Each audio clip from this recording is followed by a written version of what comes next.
Welcome to the Lore Ladies, two bookish besties talking all things nerdy and entertainment. We are your hosts, Laura and Lorin, known collectively as the Lores.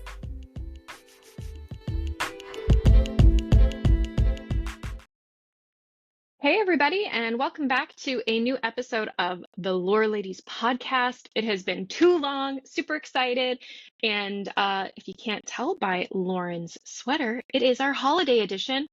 Look at that! She's a little elf. Just gotta jingle my bells over here. So a quick reminder, if you haven't heard one of our podcasts before, I'm Laura. And I'm Lorin. And we are both artists, writers, badass. Oops, can I swear? That's fine. You can swear. Badass boss women. And we are here to primarily talk about cool things and books. So actually, Laura and I were just talking about how it was 3 years ago, around this time, where we came up with the idea for Not So Silent Nights. We are both huge fans of the holiday Christmas movies, and we watched quite a few of them and then came up with the idea for this. And then we put that idea into action and made this set of novellas, and it's so much fun. So the first story is Laura's, and it's A Frostbite. We'll talk about that really quick. Yeah, A Frostbite is like Lauren said, a novella. It is about a recently divorced woman in her 30s who went on like a solo trip to Europe, who gets snowed in and stuck with a very handsome and potentially supernatural hottie, essentially. And, holiday fun, dramatic romance ensues. And then Lauren also wrote her novella. Yes, it's called Holiday Ascension, and it's essentially like a shifter paranormal romance. So there's wolf shifters, there's an assassin lady, and she's got one more job to do before she can retire. And all kinds of, I don't want to call it hijinks, but um, it came about because I loved some of the sets that you end up in these holiday movies where you're in the real world for about 5 minutes and then you're in some fantastical castle place. And so, how do we get our character there who's American? It's kind of like the fish out of water idea. But this fish is deadly because she kills people. Deadly fish. Cool. And then lastly, Yeah. we co-wrote the third one, the third novella, which was so much fun to do. So Laura, you want to talk a little bit about that? Yes, our co-written novella is called Wings and Witchlings, and it is a dual perspective, dual POV story. I focused on one character. Lauren wrote the other character. So we had a lot of people ask, like, how do you both co-write a book or a novella? And that is one way to do it. I'm always curious for people who read it, if you're able to tell after reading the two separate novellas, like who wrote which one. But this is a really fun story about two sisters who go on a trip to New Orleans, and they discover that they are witches, hence the witchlings. And then there are themes of romance and fantasy men. We've got some men with wings that I don't want to give too much away of like who their characters are, but it's really fun. It's supernatural. It's a lot about sisters bonding and their relationships and how they're similar but also very different. And they also learn a little bit about their own history and some history within New Orleans. So it's a really fun read. And lots of holiday themed And stuff holiday. happening at the same time. So it's a really fun thing to read right now, this time of year, but honestly, any time of year. It's a really fun set, and amazing to me how each one ended up about the same length. Mm-hmm. Each clocked in, for us, we work in more word count rather than pages, but 30,000 words per story makes it basically like a total novel size. So it's a regular size book with 3 stories in the whole book. So it's perfect for like little snippets between holiday get-togethers where, you can get different flavors, just read a good bite-sized story and then go to the next one. So highly recommend. Please read. I'm hoping you'll all love it and leave good reviews if you do read. Definitely, yes. Reviews are so appreciated. And we had so much fun too writing Lexi and Addie, the twins, that we decided to keep it going. You want to talk a little bit about what we came up with? I went to visit Laura in Seattle, and we had some fun writing and came up with some really awesome ideas for the next venture for the Lore Ladies as co-written project. Oh my gosh. So I don't think we have a temp title for this yet. It's kind of just like the sequel. But for this novella around the holidays, they went to New Orleans. We decided we really want to kind of keep this vibe going for the sisters and have them doing adventures together and doing new things and experiencing, you know, activities. And we thought, what's better than maybe I don't know if it's necessarily like a spring break vibe, but like, what if they go on a cruise, or what if they go to not the Mediterranean? That's a different place. The other place with the ocean, which is south.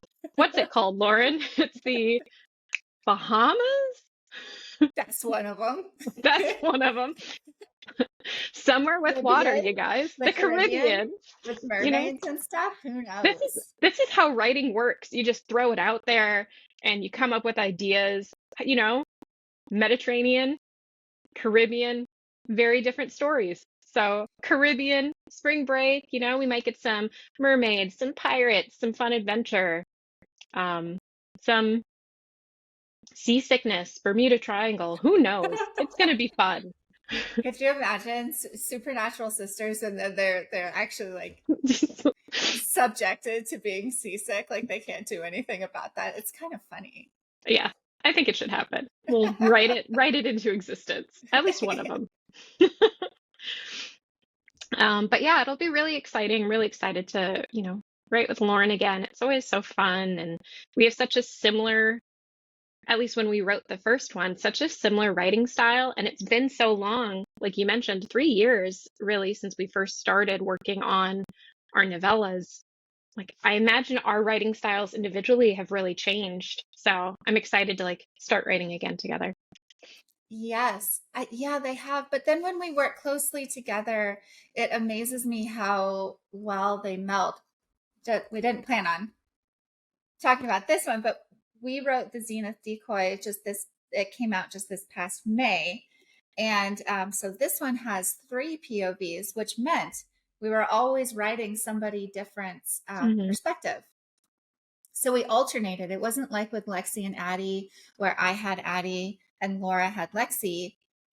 We were constantly switching, and there were times where I was going back and rereading chapters when we were in the editing phase, and I actually honestly could not remember, is this one my chapter or is this one Laura's?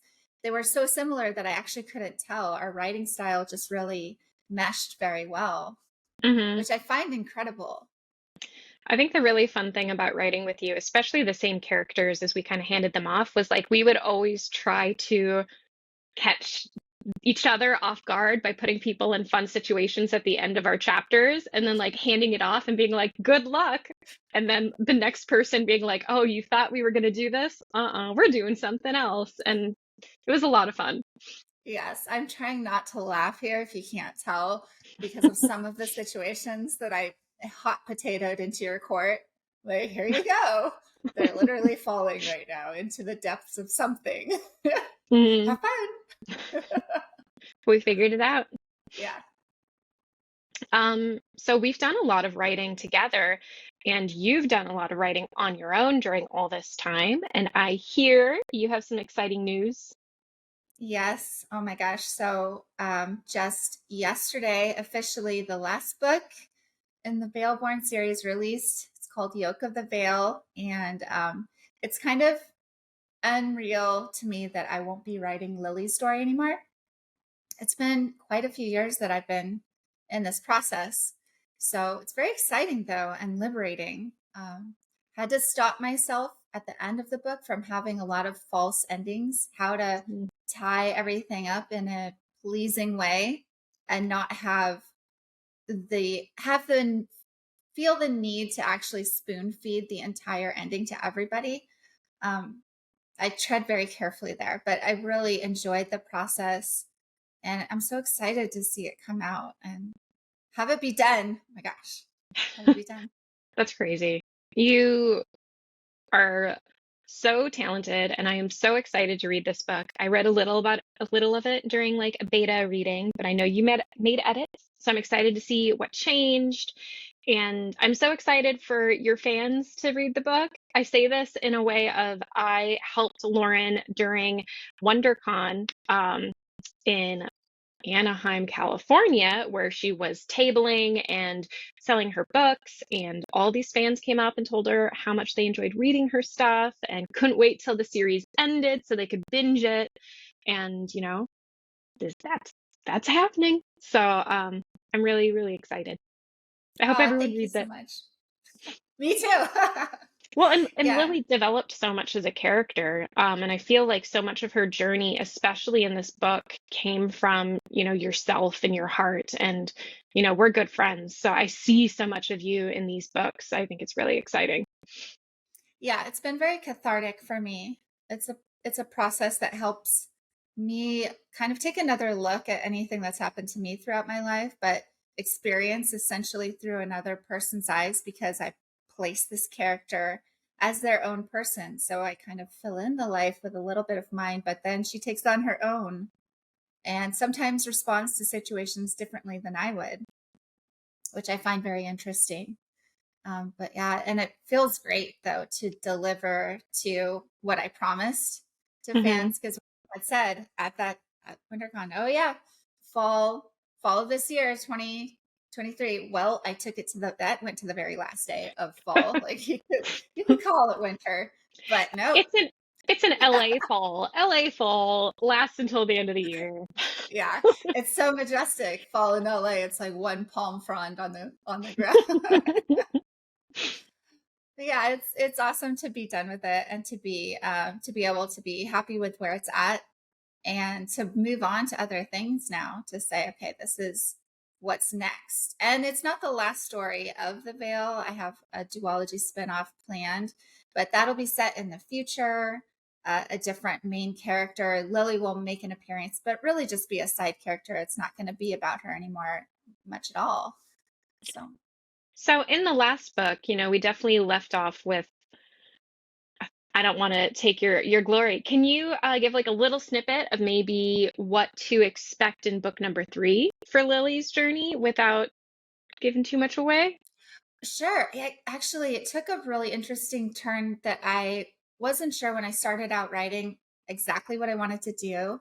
And then I decided to take kind of a psychological murder mystery Mm, aspect. Like, that's the direction that I started out going, where she's really questioning herself in terms of, okay, so there is a murder, and then there is no clear uh, culprit, or they can't exactly point to who it was. And she starts to question everything and the psychological aspect of what happens when you have to look at every aspect and figure out what you're supposed to do. And then she's being haunted by dreams at the same time. So they're in the story series, there's the Mater tree, and the Mater tree is the source of all life.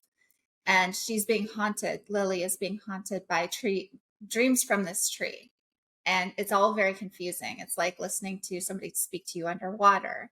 So, with all of this happening at the same time, she's trying to figure out what direction she's supposed to go. So, that was the idea. And then I realized I could have set myself up for something that could be a very confusing path for a reader hmm. of we have to have a direction that's trackable, that we can actually feel like we're getting somewhere, that's not just a bunch of alleyways that we're going down to try and eliminate, whether it's a killer for the murder or an answer for what's happening with the Mater tree. But it all starts to connect together, and then it connects together on a much larger scale, which Lily starts to sense.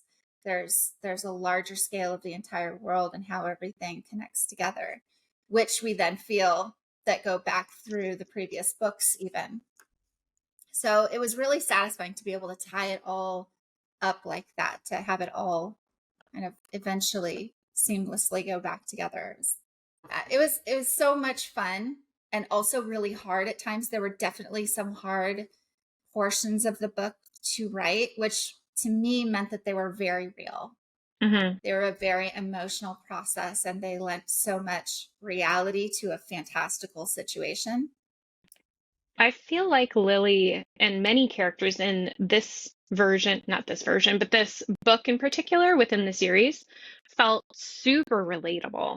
Like, even though, she is part, Fae and in a different world and, has cool powers and has so many responsibilities and is like a princess and like all these things about her, they're still struggling with normal things that we all also struggle with, and I think that was just really important too, as you bring in that psychological aspect to really be able to relate and, put yourself in their very big shoes because they have very big feet, right? Because they're like tall.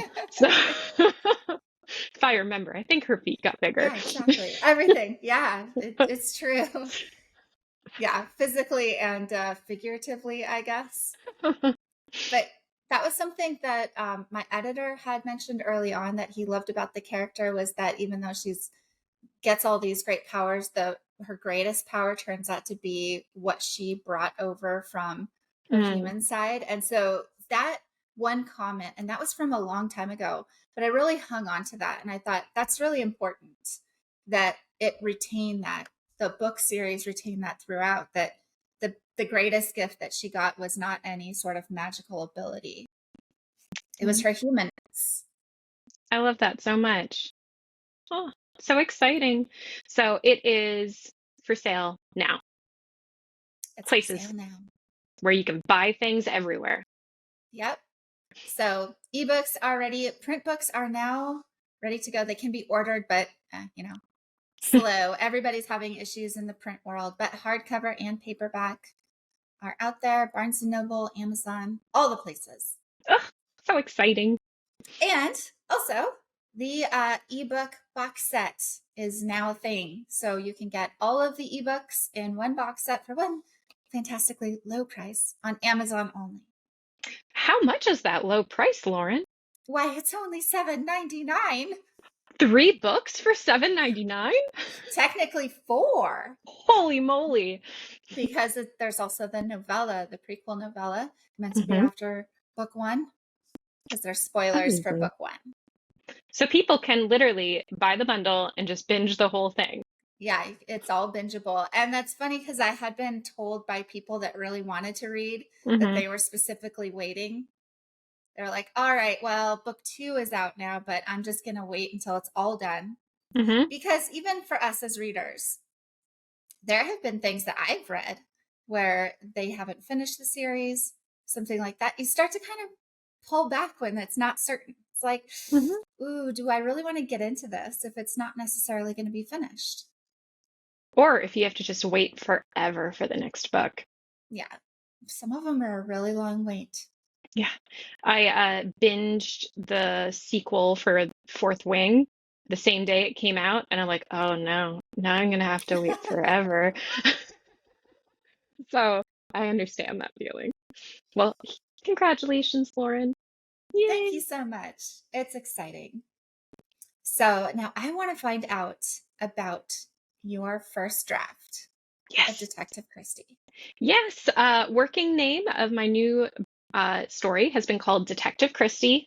My soft pitch for myself is this has been kind of like Dresden Files meets like Percy Jackson kind of vibe. So I'm really excited. I started uh, writing this first draft in February. So 10 months of drafting my first draft. I'm a little slower than Lauren is, but that doesn't matter when you're a writer. Um, this book is a single POV. The main character, her name is Christy. She is a high school senior, and she is very, I won't say self-absorbed. That's a little bit of a strong word, but she's very much a high schooler. And her life is really turned upside down, and kind of the catalyst for the book is her best friend, Sarah. TBD, a lot of these names might potentially change, a lot of the story might change, but this is what it is right now. Her best friend Sarah ends up going missing. Um, and, in the rest of the world, in the area, so they're in like this little town on the Olympic Peninsula in the Pacific Northwest, kind of close to Seattle. I recently moved to Seattle, so it's kind of inspired by being in this area. Um, there's like a string of disappearances of girls her age. So like there's a lot of worries and concerns there. So Christy is on a mission to, find out where her friend is. And during all this, she also learns that, supernatural creatures and magic and powers are all real. And this is really kind of like a play on Greek mythology, the idea of demigods. So there are, a whole lot of fun things, a lot of fun activities that happen, a lot of things that she explores and learns about, and a lot of unveiling of what happened also kind of like back in the ancient times. So we're kind of jumping back and forth to get full context around like what happened with the Greek gods, why are there demigods and witches now, and really what are they doing in the Pacific Northwest? Because that's kind of weird. So it's been a lot of fun. My drafting process has taken a long time, but I am a pantser. So I very much kind of like to have a very loose outline. I did outline this, probably got halfway through and like my line was here and I was like over here. So like it went parallel. So I've got a lot of tweaking to do, but I'm really excited. I'm really excited where it landed. And now I'm just getting ready for edits and just rewriting it all again for draft 2. And I mean, you said that your drafting process took a long time, but it's a very fairly complete draft. I mean, it's Yeah. essentially the bulk of the book. There's going to be some things here and there that change, but a lot of it is there. A lot of it is there. I ended up writing about 60,000 words for this draft. There are quite a few scenes or chapters or conversations where it's just like one line because I'm like, oh, if I tried to focus on this right now, I'd go down a rabbit hole. I just need this thing to happen. And that's the beauty of drafting. You can just say, this thing happens. And you know what? I'll focus on that next time, and just move forward.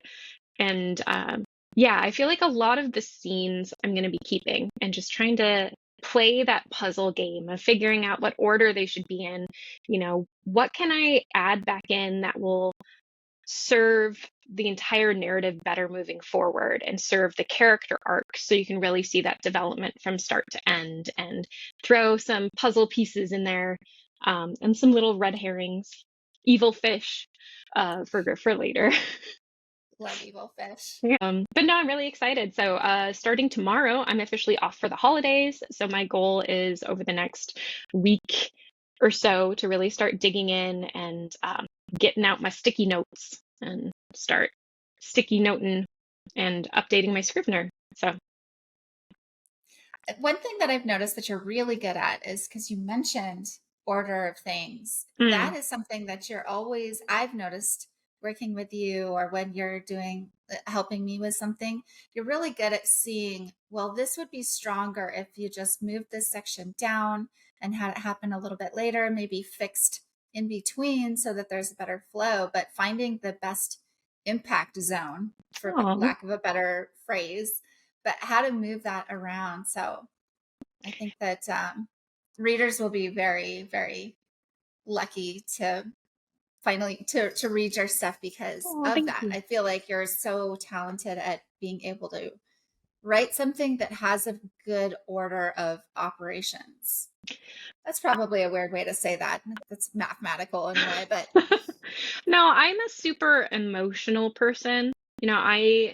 As much as I'm a boss lady, I very much wear my heart on my sleeve, and that's how I write as well. So my writing style isn't as much story arc or action oriented, but it's like emotionally driven.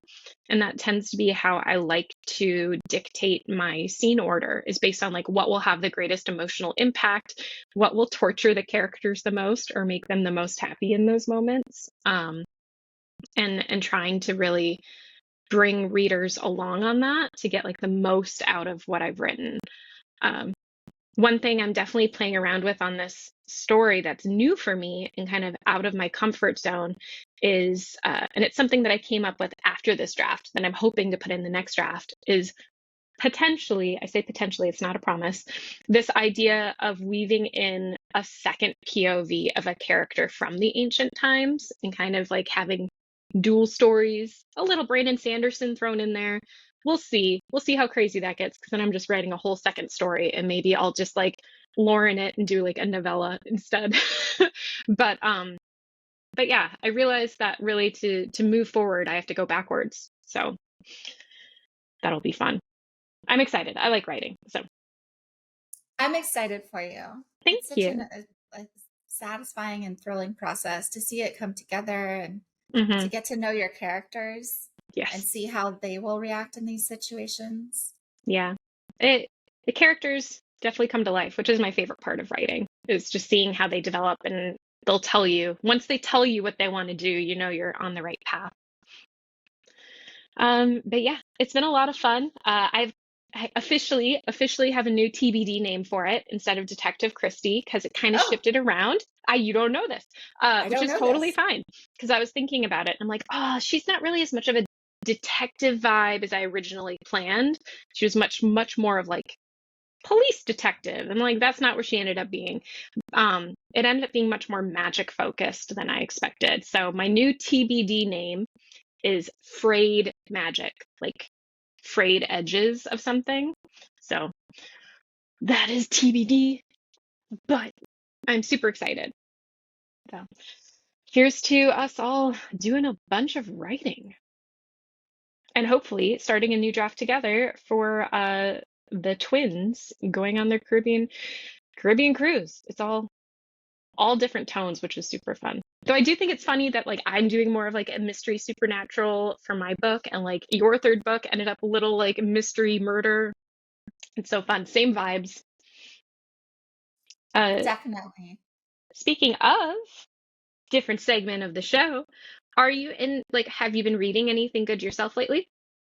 Yes, I've been reading Crave by Tracy Wolf, Hmm. and it's really fun. It's a YA.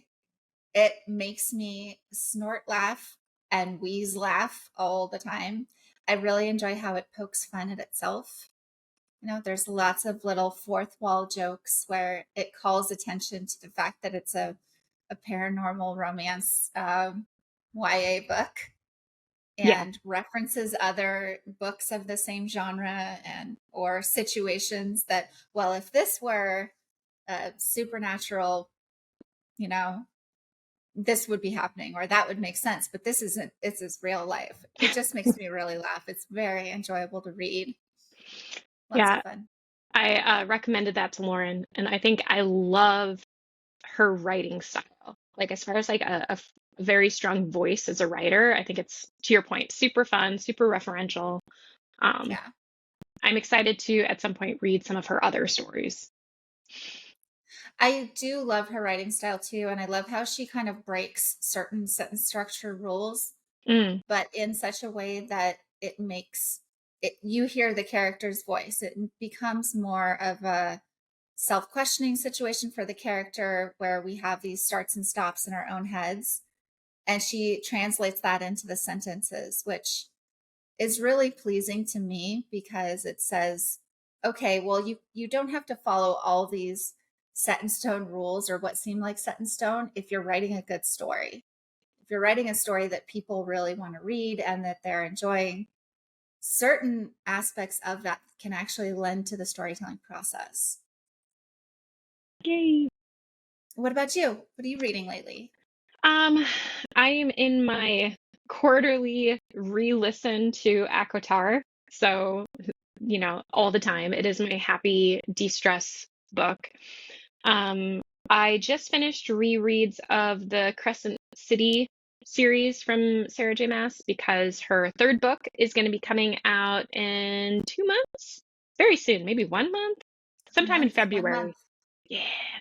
So I reread all of that and just remembered like what emotional roller coaster those books were.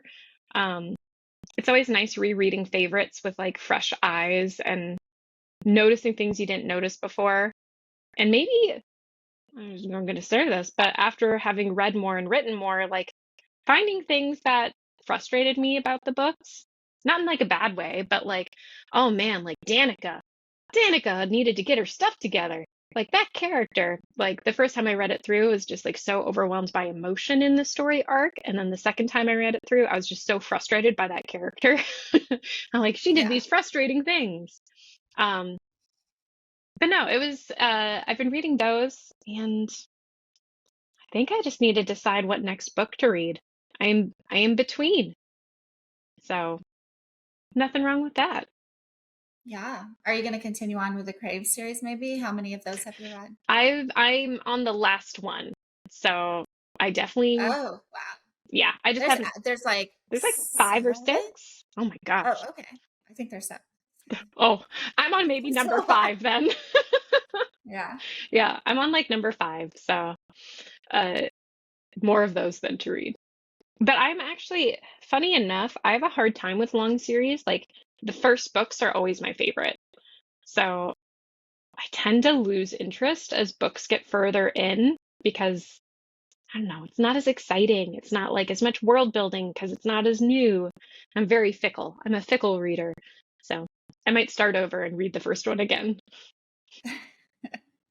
Yeah, the first one is interesting because I find myself as a writer kind of deconstructing certain things, even though I'm loving the book. Hmm. I'm kind of like irritated with how long it takes to get to certain information points where I'm like, we're at 56% here, people. We should have reached this at 40, or, something like that, where I'm coming to it with a little bit of a different perspective. But then I have to tell myself, well, she's a teenage girl. And if she finds these things out too early, common sense would have us just leaving the situation. Yeah. That's the fun thing of reading as a writer is like you learn something every time you write. Like not every book follows the save the cat beat sheet or whatnot, and like some they still work. And even though your brain is like, we should have had the inciting incident, why are Yeah. things still normal? That's all good things for you to know when you write, because once those alarm bells go off, you're like, okay, something needs to change. Yeah. And for her, I imagine as the writer of the series, knowing it's a series, she's probably got in her mind, if I do too much at the beginning, I won't have X, Mm, Y, and Z for the later books, or to be able to make this whole story arc work, we need to set up certain things. yeah, So there's things as us as the readers that we just don't know that she does. yeah. Oh, series planning. Uh, I know we're on a different topic, but first draft is always fun, and then you start thinking, oh well, what's the second book gonna be? And then you have to like go back and like add the breadcrumbs and set up for second book. Whew, Yep. Yes. And prop. then we've talked about this before in past podcasts, but like size of breadcrumbs and making a breadcrumb without making it too obvious if Hmm. you're not paying it off in that book and that sort of thing. It's like a tightrope, Hmm. figuring out that balance so that you put something there, but it doesn't call too much attention to itself. Yeah. Otherwise, the pigeons will come. The breadcrumbs. Yeah. Uh, And the pigeons are the reviewers that pick yeah. your book apart. It's true.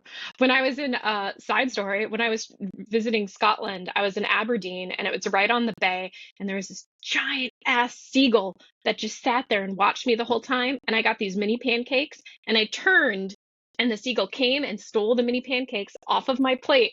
And then the woman from the restaurant came out and she's like, "You got to just watch that seagull." I'm like, "Yeah, God." Anyways, that's what it reminds me of. Too big of a breadcrumb. Seagulls will just steal it. Yeah, you know? Whew. It's for the taking. Um, well, it is the end of 2023. Any fun, exciting news for next year? Anything to look forward to?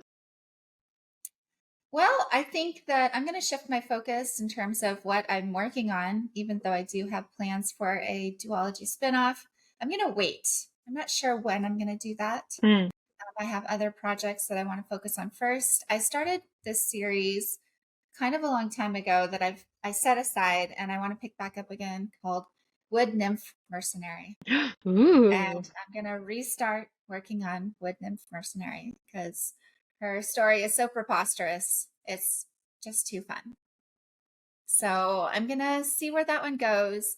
Part of the issue with that one is that with the story, I went down a path with, so there's lots of fantastical creatures and there's a paranormal aspect to the real world. And it's also set in the Pacific Northwest, but in Portland area, East Portland. Mm-hmm. And there's kind of a technological aspect in a sense, but it uses more video face replacing, like deep fake kind of thing. Ooh. And since I started the book and then where we are now, there's been a lot of changes in all of that because now we've got the addition of AI and all kinds of stuff. And I'm like, oh gosh, like, do I want to kind of back off of some Mm. of that a little bit? But it ties into the main villain. I'm not sure. So that's kind of an issue for me to have to like reread and figure out what the direction's actually going to be. But that's what I'm thinking I'm going to work on next.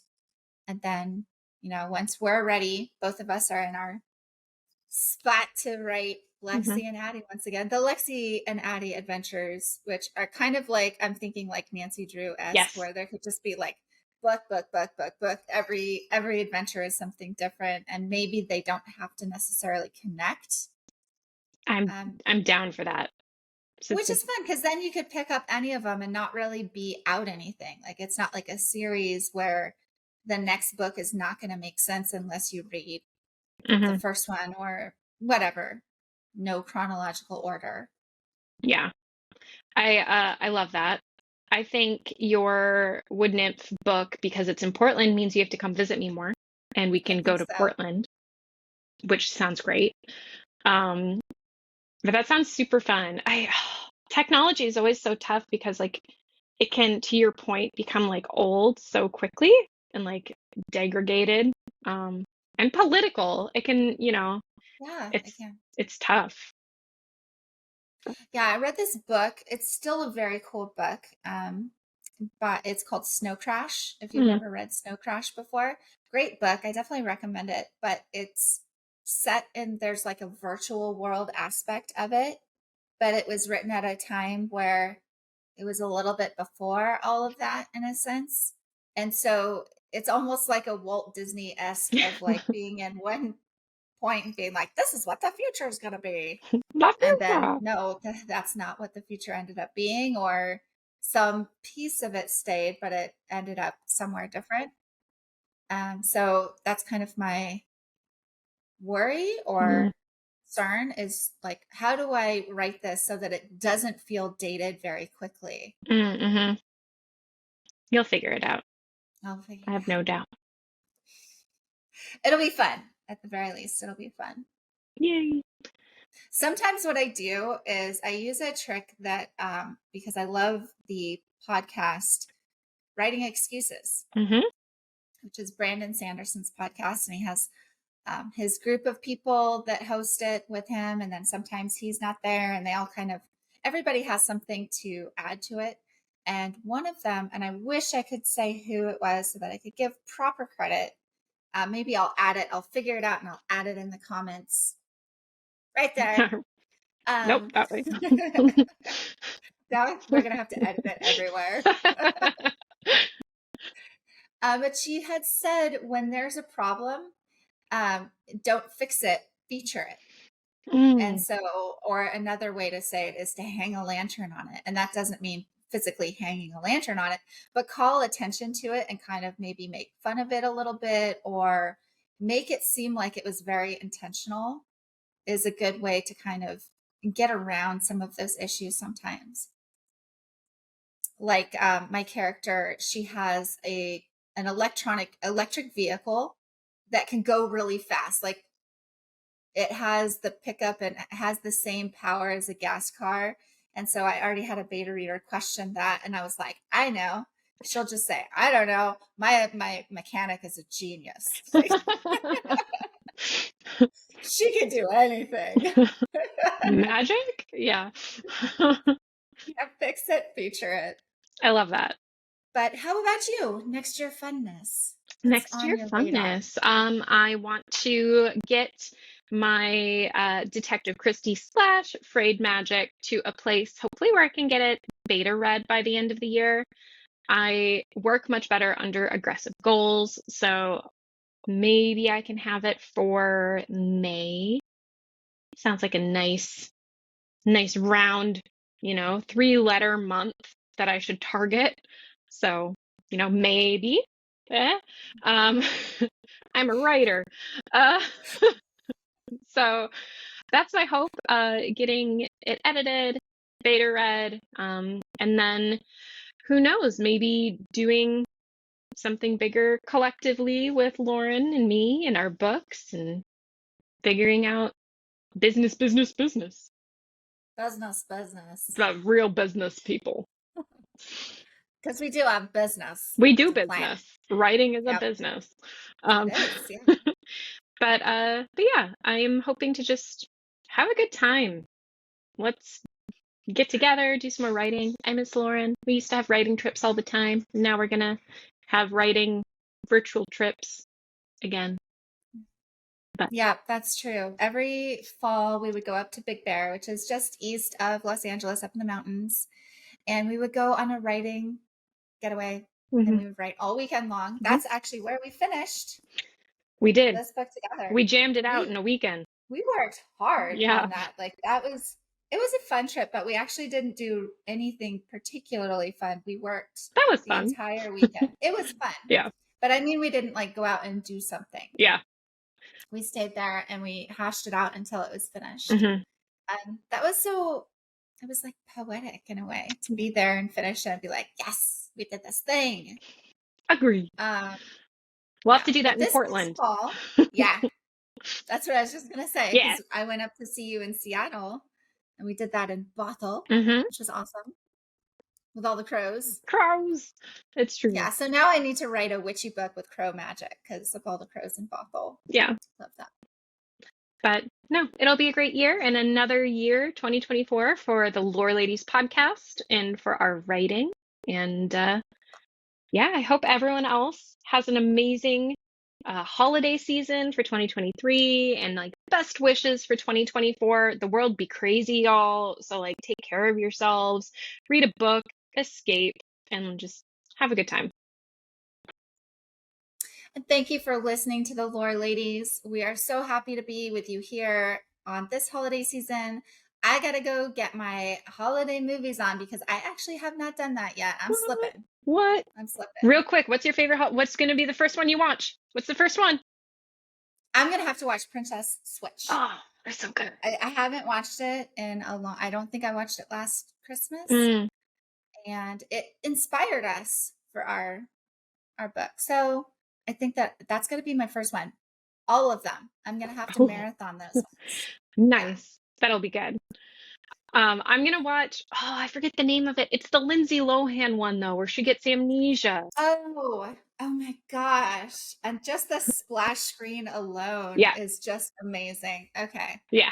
We got it. We gotta go know right now. What is this one? Falling is not falling for you. Falling for Christmas. That's what I would name it. To the Google. Falling for Christmas. Is that really what it's called? That's what it's called. Boom. And the splash screen is her with like a terrible prop head wrap bandage. Yeah. It doesn't get any better. Amnesia. Amnesia's a bitch, yo. All right. But not at Christmas, apparently. No, it leads you to love. Means you get a prince or something. I'm not sure. Yeah, a good time at least, if you remember. All right. Thank you so much for listening. And Laura, as always, it was wonderful to see you. And thank you for podcasting today. Yeah. Thank you, Lauren. Thank you. And bye, Lore lovers. Well, blah, blah, blah. You got to keep that. funny story. Just having pause. So, my dad did that on his answering machine. Sorry, Dad, I'm not cutting this part. He messed up, and I think we had distracted him or something. He messed it up, and then he forgot that he messed it up, and it stayed like that for a solid 2 days. And I was in my room, and I heard his business answering machine go off, and he says his name, thanks them for calling his business, and blah, blah, blah, blah. And I hear this from the other room, and then I hear the beep happens, and then the person goes, hi. And I went and told him, and he goes, oh my gosh, I did that 2 days ago. Oh, So, yeah. sometimes life, yeah, we have bloopers. Bloopers. I'm going to keep my blooper. Do it. How's that? I love it. All right. Take care, everybody. Bye.